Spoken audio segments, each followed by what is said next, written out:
Yo, what's happening, everyone? Today, excuse me, is the 11th of December of 2016, and it is time to shave, and I got growth. It's time to get rid of this stuff. Yeah, we got some stuff to talk about, and let's kind of get that going. Give me 1 second. Let me put some water on my stuff.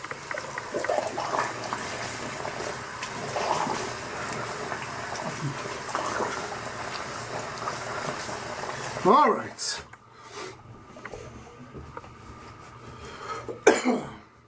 Today's brush is going to be Morrison Forndran Blonde 2XL in a J-Ting. Excuse me. Pretty little brush. And that's going to be put in the business to this tallow and soap. Excuse me, tallow and steel versus chatillon vide poche. It's gonna be pretty good. I mean, I've used it before and it definitely is pretty good, so this should be pretty good. You know what I mean? Second use of this soap. Excuse me. I think I may have used it for the first time on camera. I don't quite remember. But this brush, this is an older. This is one of the older, the pre-Brad Sears Morrison Forndran. It is a blonde, and it is incredible. So yeah.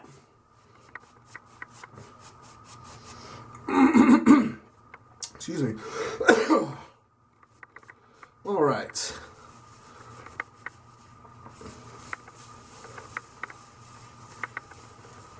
And right away, this is begging for water. I thought I left some in the knot, but apparently I didn't.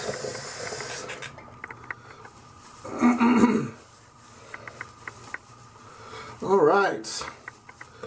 So yeah, it's December. There's not too much time left before Christmas. Exactly 2 weeks, if I'm not mistaken. So hopefully, if you guys have anything left to purchase for Christmas, hopefully Amazon will be able to come through for you, because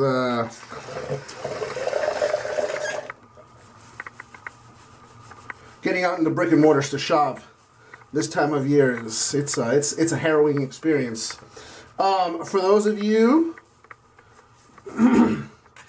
I suck. I'm not really the best at giving gifts at all. But I do try, you know. When I do give a gift, I definitely try to make it nice. But if you are in the States or any other part of the world where this store exists, I guess, there's a store called World Market. Cost Plus World Market is the full name of it. They sell the best wrapping paper. And that's definitely something I learned about Christmas a couple of years ago, is that their wrapping paper is the jam. It's great stuff. It's a little pricey, but again, the presentation is just really next level when you have a gift wrapped in that stuff. Excuse me. This is my favorite. So again, I mentioned this is a tallow and steel versus Chatillon Luxe soap. So the soap is tallow and steel. The scent is from excuse me, from Chatillon Luxe, and I think this is my favorite. Chatillon Luxe, I should say. And this is my favorite scent of theirs, I believe. I love this stuff. It's very sweet. And I can see this working well in warm weather and cool weather, but I usually run through it more in the cold than I do in the warmth. Because it is, again, since it is kind of sweet, it just I don't know. I just prefer sweeter scents in the winter. Excuse me. This is getting close. It's pretty much there. I don't know what's going on, excuse me, with all these coughs. but it's not good. Please excuse me.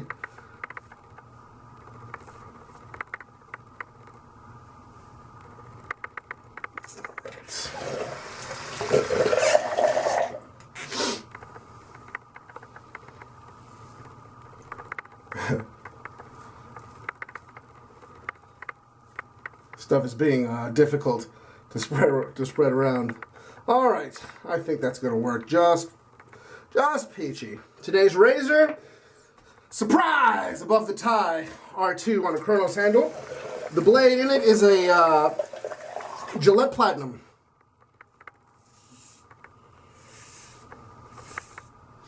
Okay, so there were fights last night. UFC 206. And wow, what a card that ended up being. On paper, the card was decimated, like a lot of, UFC events in recent memory. Lots of injuries, etc., etc. Daniel Cormier was set to defend his light heavyweight 205-pound title versus Anthony Johnson. Cormier had to pull out with an injury. Unfortunate, but that's just kind of how that works, Particularly with fighters from his camp, a.k.a. American Kickboxing Academy. I don't know what they're doing over there, but, man, do they ever, they just seem to have a lot of injuries in that camp.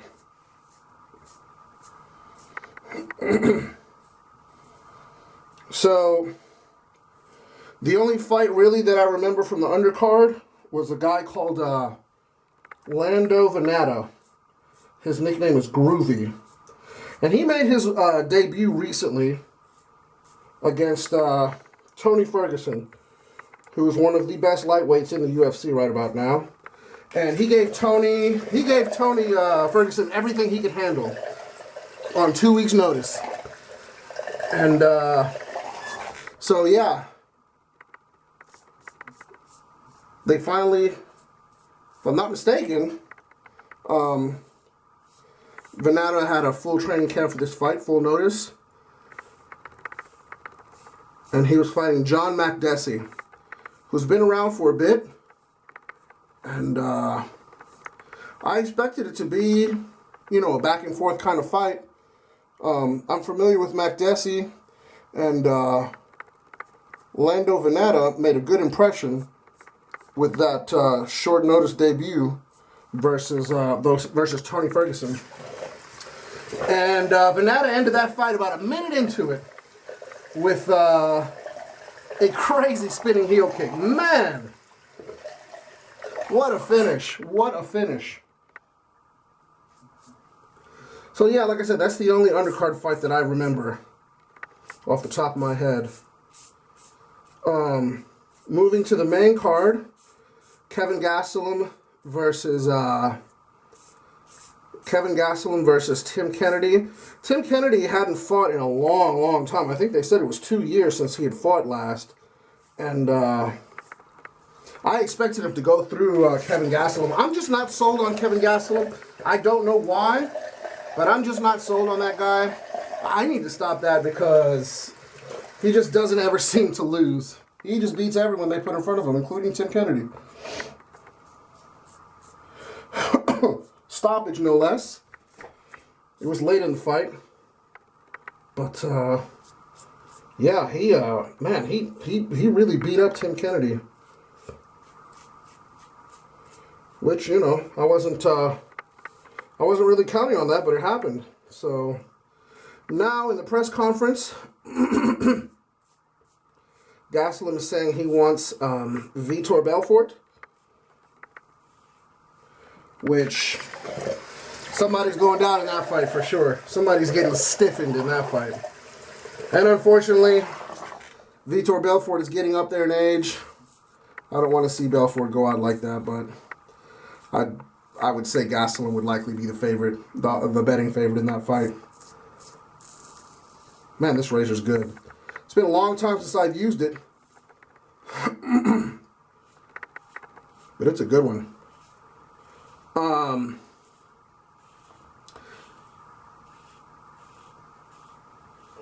Cub Swanson versus Do Ho Choi. Probably the fight of the year. Yeah, I'll post a link to a site that has that probably will have these fights hosted, so that way, if you want to watch them or rewatch them, as the case may be. But Do Ho Choi and Cub Swanson put on a hell of a fight. As I was watching the fight, I was thinking that round 2 was the round of the year, and it ended up being the fight of the year so far that I've, of what I can think of right about now. Excuse me.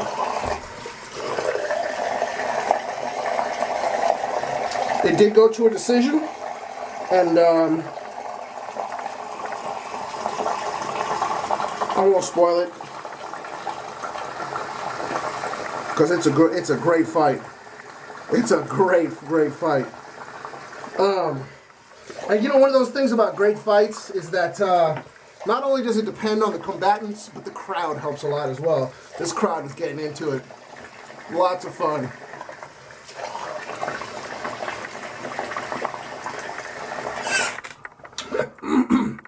Look at all this lather that's just hanging off this brush.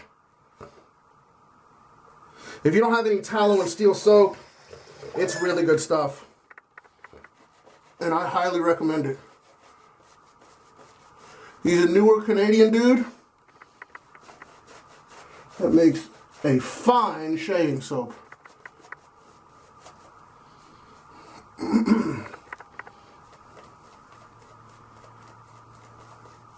I think I'm going to put a bit more water.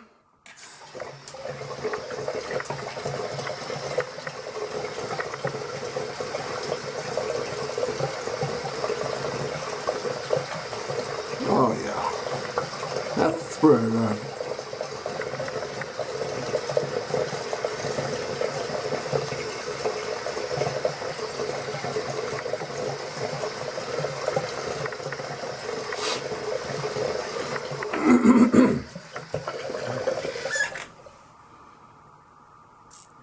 Co-main event. Excuse me.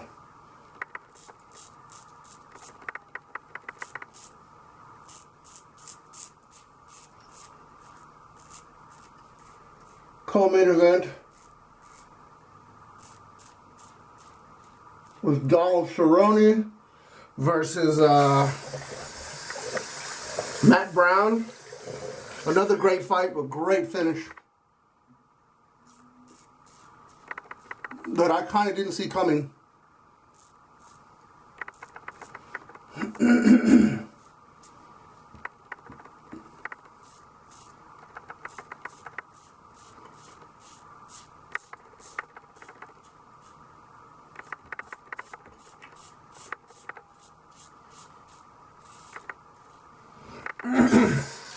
Man, it's been a while since I've used this razor, and it's a damn good one.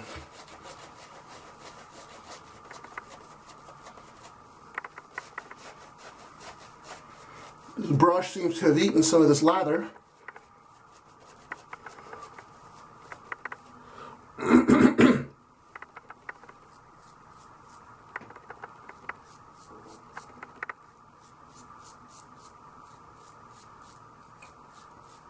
Yeah, those two dudes,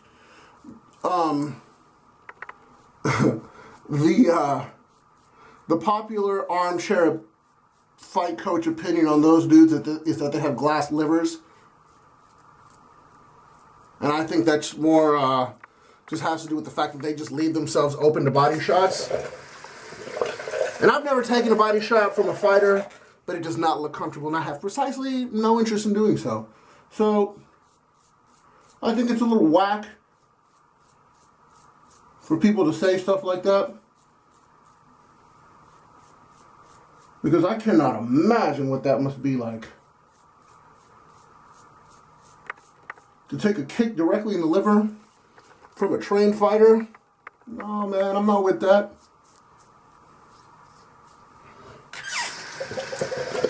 I think I'm going to hit this puck again, which is something you don't really see me do, but again,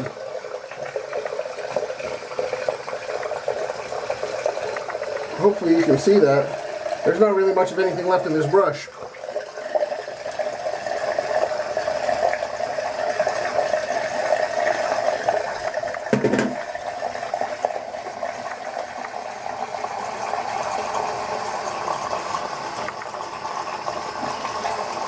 I still don't have the technique down 100% for this soap, so I'm going to take the L on that one.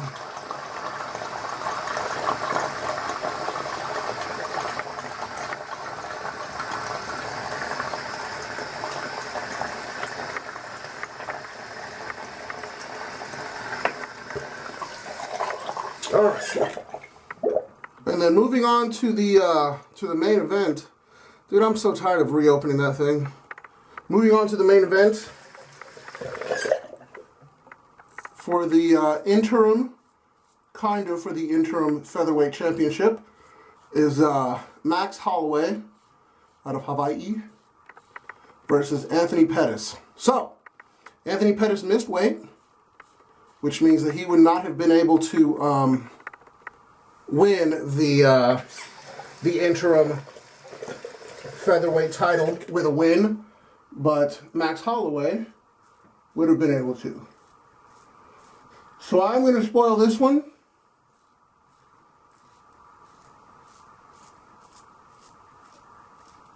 Max Holloway did win. Finished Anthony Pettis.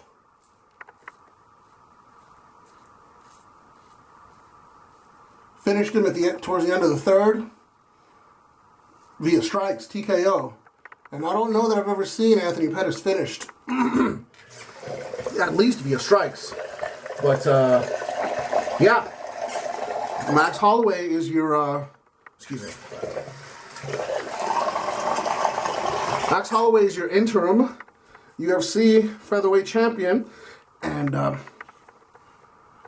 he's been talking a gang of doo-doo about Jose Aldo, which I don't think is a very good idea. Jose Aldo was an all-time great, and a lot of people, I think the time to beat Jose Aldo was in his last fight when he ended up beating Frankie Edgar and made Frankie Edgar look bad, which you don't do.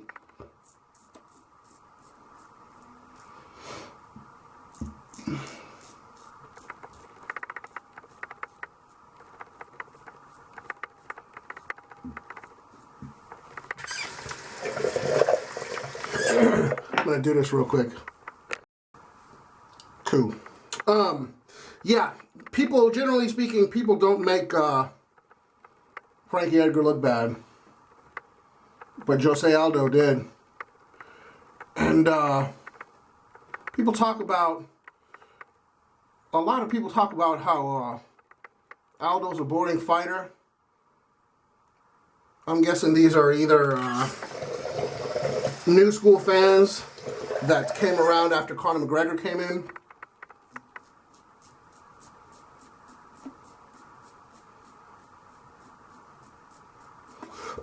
Because McGregor did, he put Aldo's streak to an end quickly and decisively.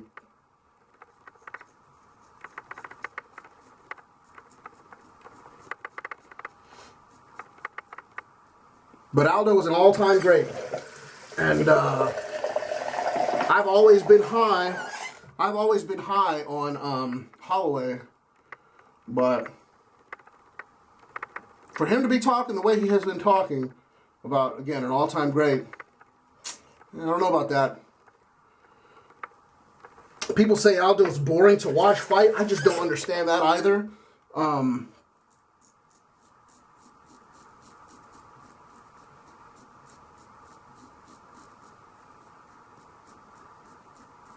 The level of skill that dude puts on display when he fights it's crazy.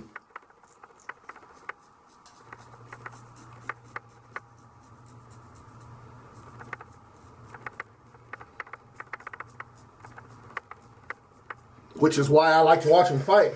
Same reason I used to like to watch Anderson Silva fight. Because Anderson Silva, again, the skills that he would put on display they're undeniable. And if you think that Anderson Silva is garbage or boring, that means he beat one of your favorite fighters. And that's just how that works out.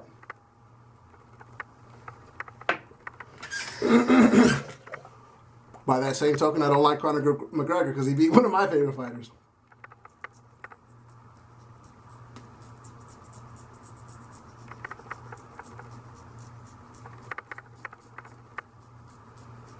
But I also think that dude is a child.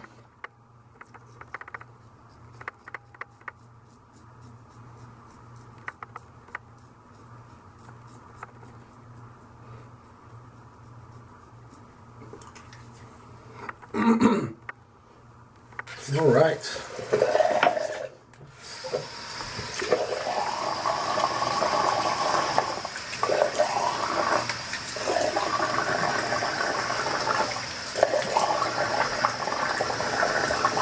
I still need to learn my way around this soap.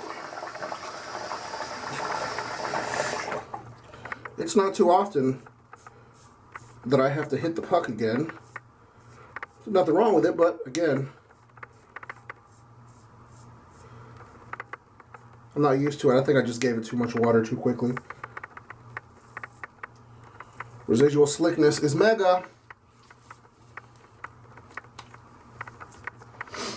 All right. So yeah, he's talking a bunch of doo-doo about Jose Aldo, and again, I just don't know that he's ready for that, but he thinks he is. So I'm looking forward to seeing it. Again, if last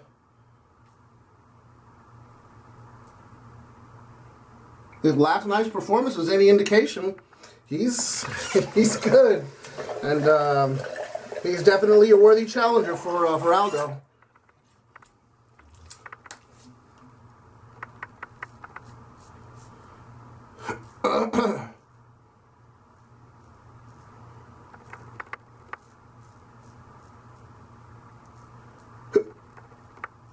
Excuse me.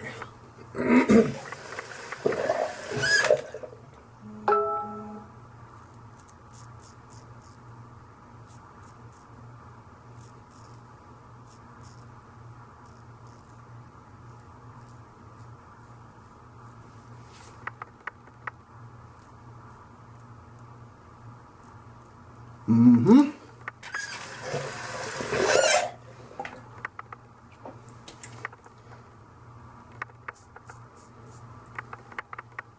This is a good razor.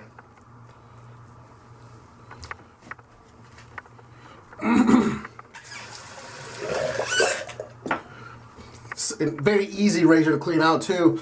If you notice, you see those very wide channels there? Water very easily gets in there and it just shoots out the side, and it just makes it super easy to rinse this thing out. I forgot how much I like that about the design of the razor. Today's aftershave, of course, is going to be chatillon vide poche. This is the toner, not the alcohol splash. And it smells good. Damn, it smells good. I adore this stuff, man. You better get this for somebody for Christmas. Even if it's yourself, treat yourself.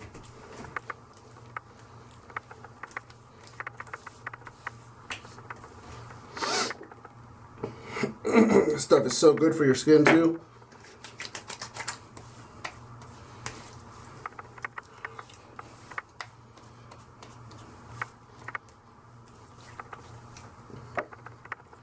And did I mention it smells good? I don't know if I did or not.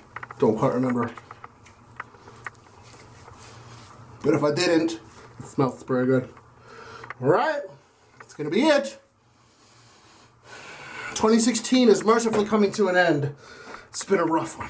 It's been a rough one. Yeah. I hope you guys have been well. I hope you'll be well. And I'll catch you at least one more time before the end of the year. Have a good night, everyone. Peace.